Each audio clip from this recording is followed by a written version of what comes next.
I've lived in New Jersey my entire life, and I've been involved in lots of arts. Acting, writing, gourmet cooking.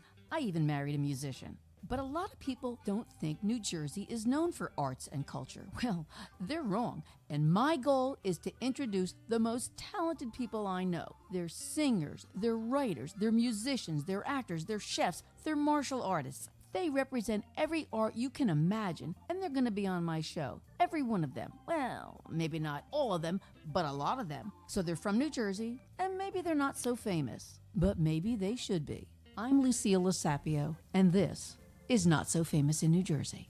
The first time I met Oria Alexander was in a recording session when I was blown away by her maturity and her voice. Now, she's not just a performer, she's also a composer and a recording artist. She's the daughter of Glenn Alexander, the storied jazz, rock, and blues guitarist. But she's earned a place in the music industry in her own right. Our conversation went from Tony Bennett to nursing to suicide. I'm here today with Oria Aspen Alexander, or Oria Aspen, or Oria, whatever you want to call her, that's who she is. Hello. Hello. We just finished doing a little recording session. We did. I didn't do any singing. You should have. We will. You could have. So you and your father, Glenn Alexander, have been performing together for a while in Shadowland and Blue Americana, and most recently as Glenn and Oria. Yes. Which was supposed to become the Glenn and Oria Band. And by the way, I think the name of the band should just be Oria. It should. It's a good name for a band. Anyway, that's just me. So what are the similarities between these different groups, and how have things changed from group to group? I think it's more the style of music that we do. For Glenn and Oria, it's kind of a smorgasbord of like whatever we want. For Blue Americana, we were trying to focus more on Americana music. But I think then we realized that wasn't totally the direction we want to go in. And then with my music, I just write whatever feels correct at the time, I guess. What kind of music do you like to write? I guess you'd class it under indie. I like to write a lot of ballads. Is it like more personal? Yeah, I like to write about like mental health and the daily struggles of life and stuff like that. Obviously, you're into music, but you're into other arts as well, aren't you? You draw, right? I do. Probably not as much as I used to. Yeah. But what other arts really kind of touch you? I make polymer clay creatures. Ooh. Yeah, I should have Like brought Gumby? some. Like Gumby, yeah. I make these little like octopus guys. Oh. And then I make like fruits with like eyeballs. I put eyeballs on everything. I don't know why. Everything has to have eyeballs. Well, yeah. All right, so let's get back to singing. When did you start singing? Oh, I don't even remember. Maybe when I was born. I've always been very loud and a little bit annoying. Are there particular artists that you think really influenced you? Yes, absolutely, for sure. I grew up listening to Ella Fitzgerald. Like, I'm still just obsessed with her, even though I think she passed away 2 years after I was born. Oh. She might as well still be alive in my world. Because out of every singer, Ella Fitzgerald is like the one that I always think of as like my idol. Yeah. And I grew up listening to her, and there's this CD with her and Louis Armstrong, and I loved it. I would ask my parents to play that every day when I was a kid. And then, you know, as I got older and I got more into like mainstream music, I listened to a lot of like Miley Cyrus and Amy Winehouse and those kind of people. But I think like nobody will ever top Ella Fitzgerald. So do you think your singing is influenced by her singing? Is that the kind of singing that you emulate? I would say as much as I can. Yeah.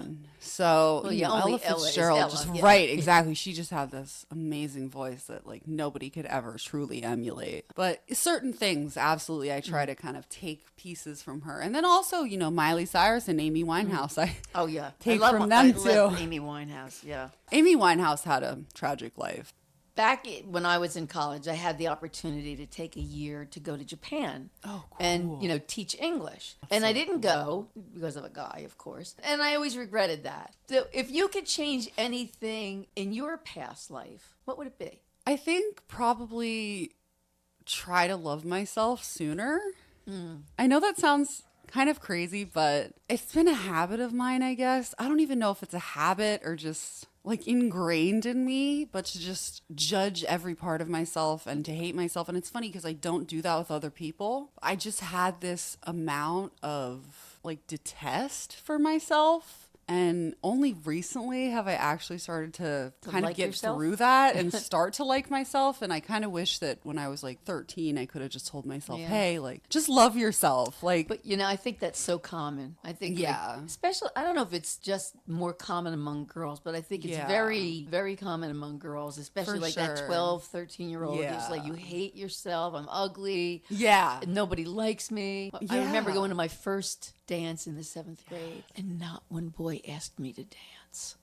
Not one. Oh, I'm like, I still have my little diary. When I take that out and read it, I remember exactly how I felt. I mean, it's like I'm 13 again when I read that. So it's Maybe not none of unusual. those boys deserved you. Don't. And you know what? Didn't. And I love it when they try to be nice to me now. I'm like, Yeah. no, you never asked me to dance. Exactly. So fuck you. Yeah. Now, I grew up in a really big family. I had 3 sisters and 2 brothers. Oh, wow. And we always had somebody else living in our house. So what was your childhood like? I grew up actually in a really small family. I grew up originally with my mom and dad. I'm an only child. It's funny, I don't usually tell people that I'm an only child because I feel like there's a certain level of stigma around it. Like, oh, you're spoiled or you've always gotten everything you wanted. And it's like, hey, even if I did, does that give you a reason to judge me? Yeah. So But- what? Well, yeah, and it's like also like I didn't. And I don't think anybody does. I think that everybody has their own struggles in life, like to some degree. Mm-hmm. But yeah, I grew up in a small family, and then my parents got divorced. So then I was in a smaller family. But I think Will Ferrell said this at one point that like when your parents get divorced, it's actually a good thing because they don't fight anymore. And then suddenly you have 2 Christmases. So. No, I listened to you do a cover of Fly Me to the Moon. Oh, yes. And it struck me how easily you were able to cross over to a more classic style of music. So did you ever dream about doing a duet with Tony Bennett? Ella Fitzgerald. Always. But of course. Tony Bennett, of course. Yeah. It's funny. There's that Lady Gaga CD with Lady Gaga and Tony Bennett. And I remember thinking like, oh boy, I have a long way to go before I can compete with these people at all. So what song would you want to sing with him? Quiet Nights of Quiet Stars. There's a version in Portuguese. Or no, it's How Insensitive that's in Portuguese. I'm so sorry. I mix those 2 up all the time. My brain is like soup. Not a thick soup either. It's like a very liquid soup. So did you at one point think about being a nurse? Yeah. What made you decide that music was a better fit? And did they really make you dissect a cat?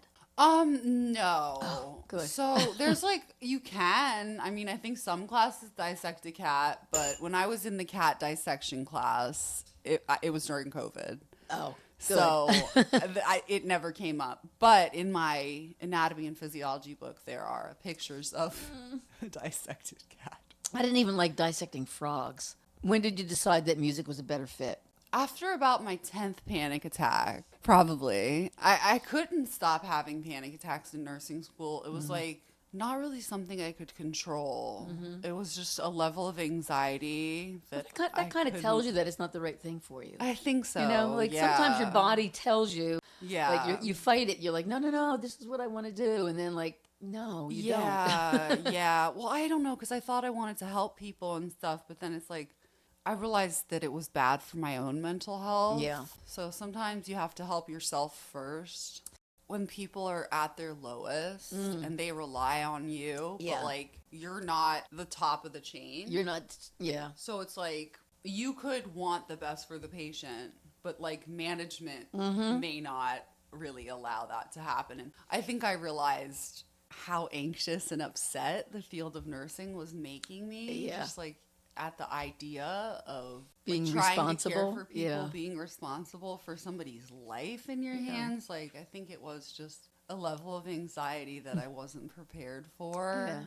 One of my best friend's daughters, her goal was always to be an actor. And she went to the American Academy of Dramatic Arts. And then she suddenly realized, I don't really like being in front of an audience.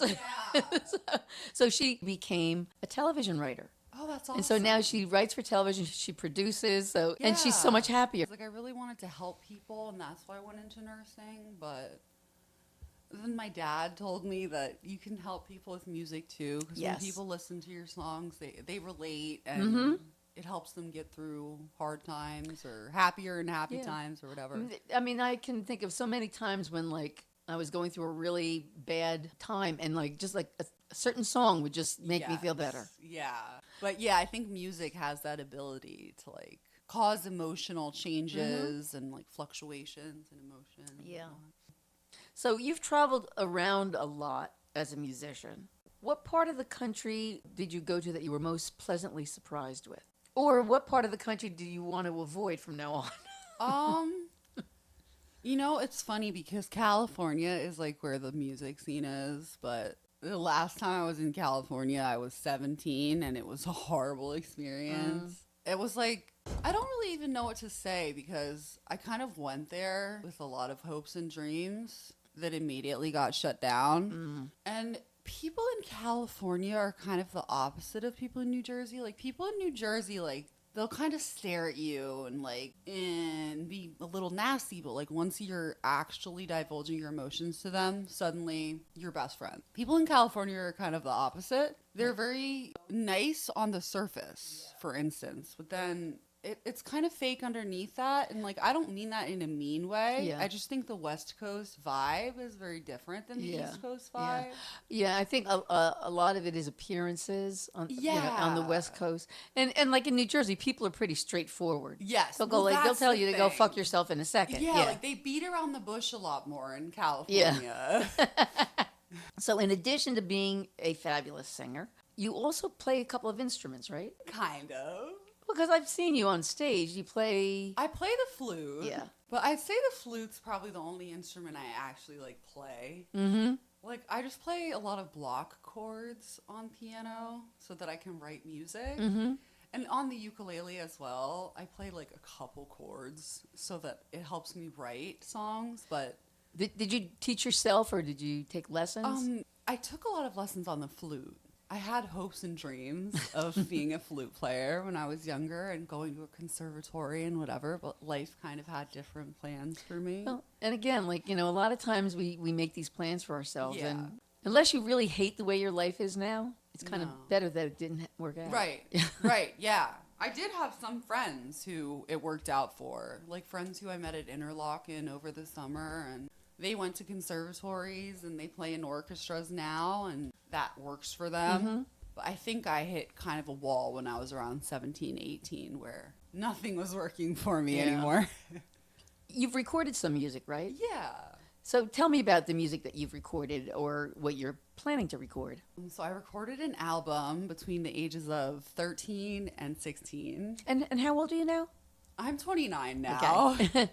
And I think that was just like me sticking my toes in the water, trying to figure out kind of what I wanted to do in terms of music. Because there's really no theme of that album. It's just like songs of very different genres kind of piled into one 14-song album. Yeah. But I think I realized I do like kind of like the more alternative indie feel, and like, you know, despite what my dad says, I kind of like a lot of ballads and slow songs, like Death Cab for Cutie vibes. I was an emo kid in high school.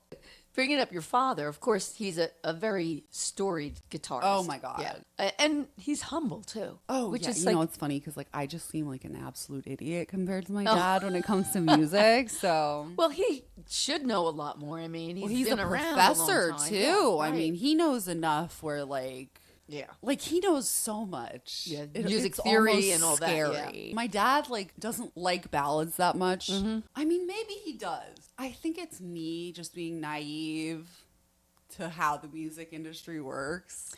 Yeah. But, you know, sometimes it's like, are you doing what the industry wants or are you doing what you want? You know? Well, and also, like, when we're playing gigs and what we record on albums, I struggle to separate it. My dad always has to remind me that we need to play a lot of high energy music on the gig. Yeah. And that's what people expect. Yeah, and it's for some reason I don't like that. Like, I want to get to a place where like I can just stand up there on stage and sing from my heart rather than like try to force myself to entertain like a crowd of people. Yeah. I want them to be entertained by the music rather than like the energy of it. But I think that's probably selfish a little bit. It's your skill, it's your performance. It's hard to separate, I think. And this is the thing about the arts. Mm-hmm. In the arts, you want to be a singer or an actor or a painter. Right. But then it's like, oh, I've got to do something that's going to sell. Yes. So when you're doing it for money,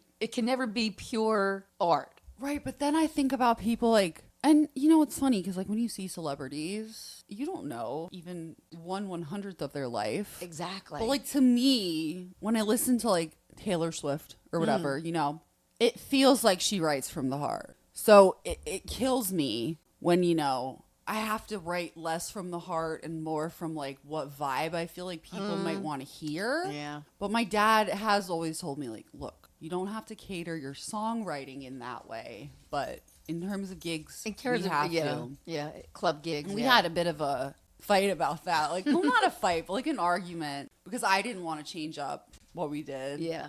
For a higher energy set. But he assured me that, hey, this isn't what you have to do forever. It's well, just yeah, like this for is the just gigs. getting your reputation. Yeah. What's your favorite thing about playing with him? I don't know. I just love him. He's my dad. I mean, the two of you always look like you're really enjoying each other on stage. Oh, I just think he's like probably like the coolest person. I don't really know how to describe it. I don't know how many people like have a dad who. Yeah. And I'll tell you, I'm jealous because I Does never had that music kind of work. relationship with my father. I think maybe it is because I'm an only child. There weren't like a possibility of like better options. It's just like you have me and only me.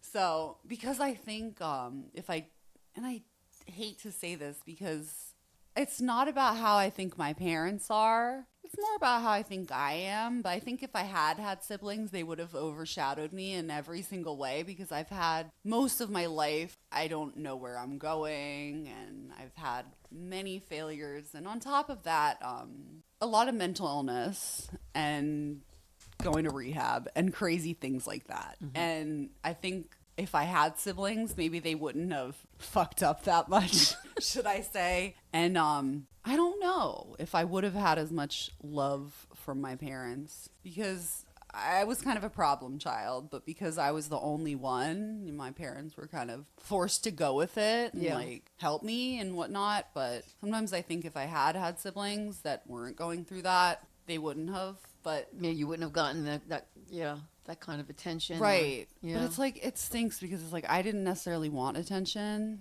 I was just mentally ill. I don't know how to describe it, I guess.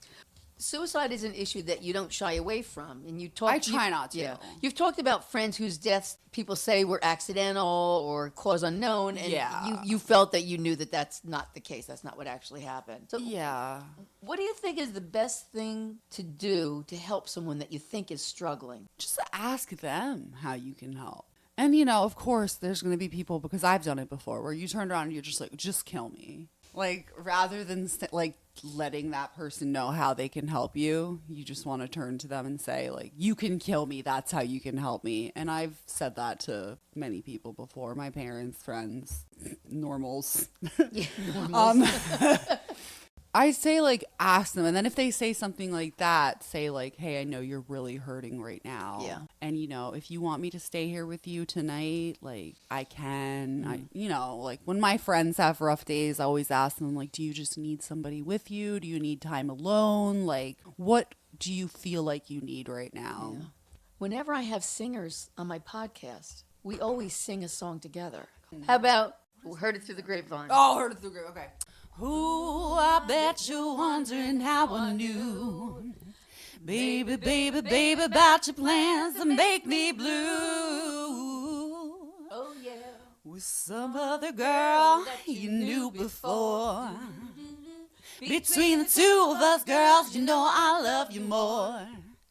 It took me by surprise, I must say, when I found out yesterday. And don't you know that I heard it through the grapevine? Ooh, not much longer would you be mine. Don't you know that I heard it through the grapevine? Ooh, and I'm just about about to lose my mind. Oh, yes, I am. Oh, yes, I am. Oh, yes, I am. That lyric, I'm about to lose my mind. Oh, yes, I am. Yeah. That is like, it like narrates my whole life, that lyric. I don't even know if I should say this. I'll just go ahead. Maybe not. My therapist thinks that I'm autistic. Really? Because of like this strong sensitivity to noises and I like guess that's the possible. inability Or, like, to control my emotions. Spectrum. On the spectrum, Yeah. like what used to be called Asperger's, Yeah. for instance. Like that's what my therapist thinks that I have, and she thinks that I was misdiagnosed with like the other 10 things, which is common because they never studied women with autism. They only studied men. They never studied women in anything, Well, even birth control. They tested it on men. They're not that, they're not that important. Misogyny. So here's my last question, Oria. What is something that people don't know about you that you wish they did? Oh, I'm such an open book. But there's got to be something. I think what I wish people knew about me is that 99.99% of the time, my intentions are good. So whether or not I stick my foot in my mouth, say something stupid, say something that's off color or that might come off as mean, if somebody just comes back at me and says, hey, that was nasty, why would you say that? And then I'm going back and I'm saying, oh my God, I'm sorry. But if you just come at me and say, you're a horrible person, I hate you, this and that, like people on the internet do, then I'm not inclined to want to explain to them where I came from. But I want people to know that I do have good intentions. I just don't say always. Well, that's the problem right with social thing. media. It isn't even just social media. If you were writing letters to each other or emailing, it's very easy to misconstrue people's intention. Right. You're putting up an Instagram, a little video, but they're replying with written words. Right. And I also make like sarcastic jokes too. Yes. And like sometimes like people take it wrong, which I've taken people's sarcasm wrong before also. So.